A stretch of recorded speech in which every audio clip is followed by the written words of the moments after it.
I want to talk about something that happened over the weekend, not in your district, in Columbus. A group of neo-Nazis paraded through that city waving swastikas, covering their faces.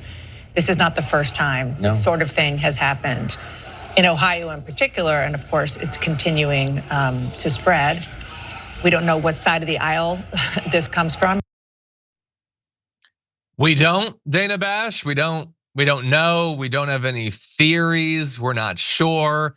We're gonna play a little bit more of Dana Bash, but to be clear, that happened. You've probably seen news about it. They were walking swastika flags held high, feeling emboldened in America in 2024 to be openly Nazis. And so it's out there, it's serious, even if the news coverage of it isn't. Here's more of Dana Bash. We don't know what side of the aisle this comes from. I mean, typically neo-Nazis are for the far right. Yeah. You had protests from the far left at your house. Correct. As a Jewish member. Yeah, they slept outside my house for days. And my takeaway is this has got to stop. And the surge of anti-Semitism is global, but it's certainly here in the United States. And it does require leaders on both sides of the aisle to say, don't do that. Is your party doing that enough? I think some in my party are doing a ton and some are silent.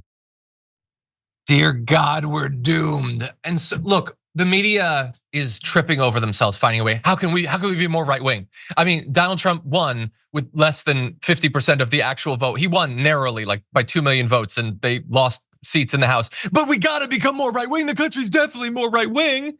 And so this is what it looks like. You have a Democrat, Greg Landsman, talking with Dana Bash, and the takeaway that a reasonable person would have from watching that is, man, the Democrats are really bad on this stuff.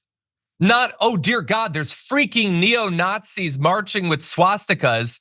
Let's forget about that. Let's talk about how some protesters, I imagine, who were frustrated with the genocide of the Palestinian people are the same. Because we're gonna imply that if you're against mass murder of civilians, then that's by definition anti-Semitic. And if you're anti-Semitic, then you're by definition a neo-Nazi, actually worse than a neo-Nazi, because I'm not even interested in the Columbus neo-Nazis anymore, I'm more interested in you. And is your party doing enough, Greg Landsman? This is what Dana Bash is taking away from this, Daria. Nazis are marching in the streets, and the Democrats, who have no power, are the ones being questioned about it. What do you think? It's very both sides. It also reminds me of like the January 6th when they said there were Antifa people there. There may have been Antifa people there, but the entire movement was a right-wing radical movement. This isn't about the left. They're just trying to deflect. And honestly, Dana Bash, I was surprised she said that. My question is really just, really, Dana Bash? Like that's the takeaway from the neo-Nazis marching in broad daylight, is that both sides, we don't know where it's coming from. We know where it's coming from. I'm sure they would tell you if you went up to them and asked, like, who are you supporting and how do you feel about what's going on in the country right now? None of this is a surprise. None of this is shocking. None of this is hidden in mystery like CNN's trying to make it out to be. That's 100% right. Yeah, the guy with the swastika flag is probably pretty comfortable talking about his beliefs, especially with Donald Trump having won. They think this is something we can do and we're gonna be perfectly fine. By the way, if you think that it's all, that they're secretly all lefties, okay, send in the National Guard. Wipe them out or whatever. If you think they're all lefties, I guess. But no, just, this is what the media is gonna be like. This is what, like, we have no power. Those protesters who were concerned about Gaza never got their way.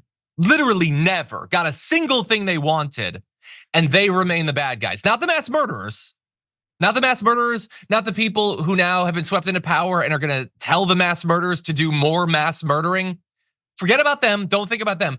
Think about the protesters who didn't get their way, didn't get candidates that they wanted, have no power or influence whatsoever. They're the ones that you should hate. That is what the multimillionaire host in the fancy clothing in the fancy studio is spending her time talking about. And everybody get ready, because the media, not all of them are gonna be jetting down to Mar-a-Lago, but all of them are trying to suck up to the regime.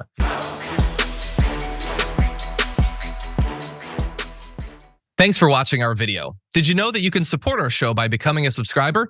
Just click the subscribe button and also ring the bell so that you get notifications when we're live or when we post new content.